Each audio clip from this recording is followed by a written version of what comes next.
Okay, so hi guys. I'm going to read chapter 9 of Peter Pan by JM Barrie because it's quite a short one. I thought I might as well just do it and get it done. So, like I say, every single time I make a video, all drop JM Barrie's own work, just reading for pleasure. Let's go. Chapter 9 The Never Bird. The last sounds Peter heard before he was quite alone were the mermaids retiring one by one to their dead chambers under the sea. He was too far away to hear their doors shut, but every door in the coral caves where they live rings a tiny bell when it opens or closes, as in all the nicest houses on the mainland, and he heard the bells. Steadily the waters rose till they were nibbling at his feet, and to pass the time until they made their final gulp, he watched the only thing moving on the lagoon. He thought it was a piece of floating paper, perhaps part of the kite, and wondered idly how long it would take to drift ashore. Presently he noticed as an odd thing that it was undoubtedly out of the lagoon with some definite purpose, for it was fighting the tide, and sometimes winning, and when it won, Peter, always sympathetic to the weaker side, could not help clapping it. It was such a gallant piece of paper. It was not really a piece of paper, it was the Never Bird, making desperate efforts to reach Peter on her nest. By working her wings in the way she had learned since the nest fell into the water, she was able to some extent to guide her strange craft, but by the time Peter recognized her, she was exhausted. She had come to save him, to give him her nest, though there were eggs in it. I rather wonder at the bird.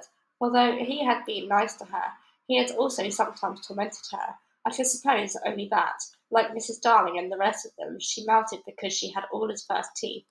She called out to him what she had come for, and he called out to her what she was doing there. But of course, neither of them understood the other's language. In fanciful stories, people can talk about to the birds freely, and I wish for the moment I could pretend that this was such a story, and say that Peter replied intelligently to the Never Bird. But truth is best, and I want to only tell what really happened. Well, not only could they understand each other, but they forgot their manners.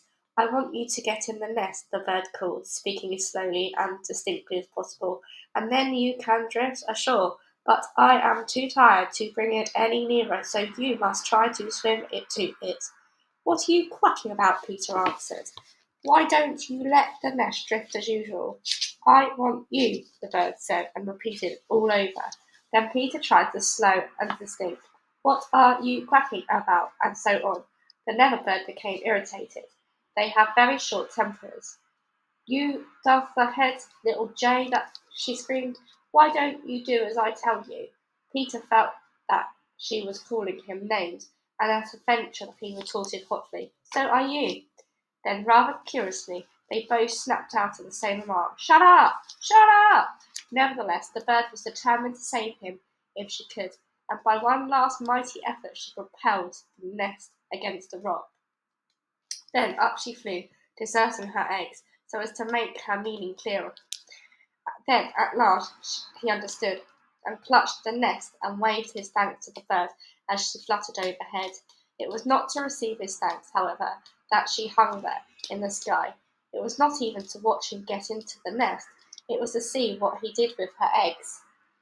There were two large white eggs, and Peter lifted them up and reflected. The bird covered her face with her wings, so as not to see the last of her eggs, but she could not help peeping between the feathers. I forgot whether you have told you that there was a stave on the rock driven into some buccaneers of long ago to mark the site of buried treasure.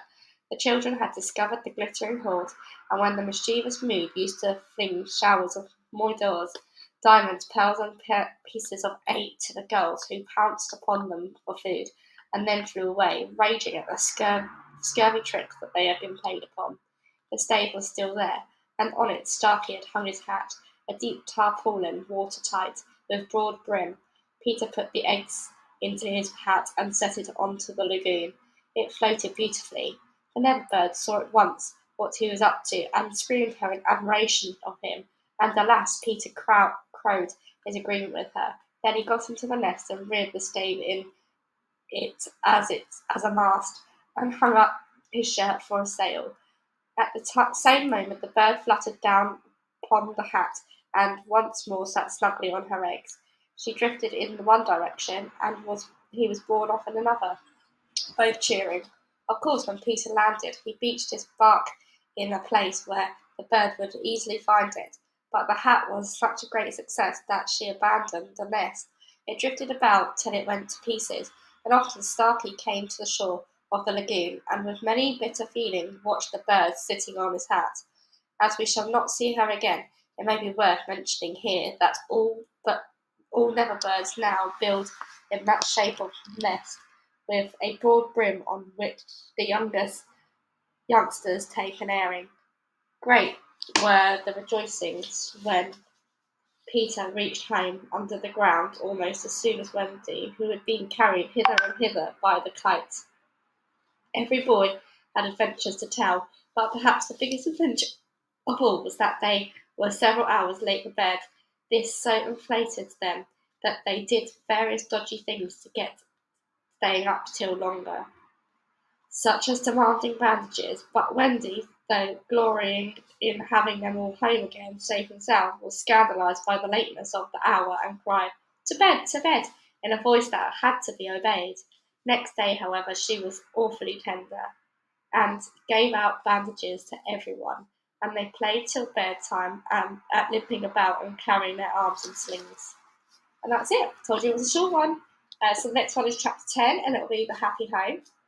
Thank you so much for listening, even with my bunged up throat and nose.